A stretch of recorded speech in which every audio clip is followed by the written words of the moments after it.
Agnieshato. Saya mahasiswa dari Universitas Pembangunan Indonesia Manado, program studi Ilmu Keperawatan semester 5 kelas A3. Kesempatan kali ini saya akan membahas yang telah diberikan oleh dosen keperawatan anak 2, yaitu tentang pendidikan. Pathetitis arteriosus adalah merupakan salah satu penyakit jantung bawaan yang sering dijumpai pada anak, yang disebabkan oleh kegagalan penutupan secara fisiologis dari ductus arteriosus setelah lahir. Selama di dalam rahim, bayi belum membutuhkan paru-paru untuk bernapas karena sudah mendapatkan oksigen dari ari-ari atau plasenta. Oleh sebab itu, sebagian besar darah yang menuju paru-paru dialirkan ke seluruh tubuh melalui ductus arteriosus. Ductus arteriosus adalah pembuluh darah yang menghubungkan aorta, pembuluh yang mengalirkan darah yang kaya oksigen dari jantung ke seluruh tubuh, dan arteri pulmonal, pembuluh yang mengalirkan darah dari jantung. Ini harus menutup secara otomatis dalam 2-3 hari setelah lahir karena paru-paru bayi yang sudah mulai bekerja untuk mengisi oksigen darah. Namun pada pathetitis arteriosus, saluran ini tetap terbuka.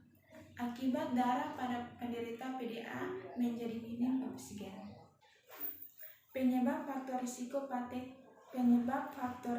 pathetitis arteriosus hingga saat ini belum diketahui secara pasti apa yang menyebabkan PDA. Namun ada sejumlah faktor yang diduga dapat meningkatkan risiko seorang bayi yang mengalami kondisi ini, yaitu jenis kelamin perempuan, infeksi rubella pada ibu hamil, lahir di dataran tinggi, riwayat penyakit, lahir prematur. Gejala pathetitis arteriosus. Gejala PDA tergantung pada ukuran ductus arteriosus yang terbuka. PDA dengan bukaan kecil kadang tidak menimbulkan gejala apapun bahkan sampai dewasa. PDA dengan bukaan lebar dapat menyebabkan gagal jantung pada bayi setelah bayi lahir. Gejala pada PDA yang terbuka lebar antara lain mudah lelah, menyusui tidak lancar, sering berhenti di tengah-tengah, berkeringat saat makan dan menangis, napas cepat atau tersengal-sengal, jantung berdetak cepat, berat badan sulit naik. Diagnosis pathetitis arteriosus. Dokter dapat mendiagnosis PDA dengan mendengarkan detak jantung bayi. Dengan PDA umumnya mengeluarkan suara saat berdetak. Pemeriksaan lanjut juga dapat untuk menguatkan diagnosis seperti ekokardiografi, menggunakan gelombang suara untuk menghasilkan gambaran jantung dengan detik. Elektrokardiografi atau EKG ini dapat memperlihatkan kelainan pada ukuran otot jantung dan gangguan irama jantung. Pada pemeriksaan ini dapat membantu dokter untuk melihat kondisi paru-paru dan jantung bayi. Untuk kasus PDA pada bayi prematur, dokter dapat meresep obat antiinflamasi non-steroid seperti obat ibuprofen dan imotacin. Obat ini dapat membantu menutupkan bukaan ductus arteriosus pada bayi yang lahir cukup bulan. Anak-anak atau orang dewasa tidak dapat diatasi dengan obat ini. Ductus arteriosus, gagal jantung, hipertensi pulmonal, infeksi jantung. Pathetitis arteriosus.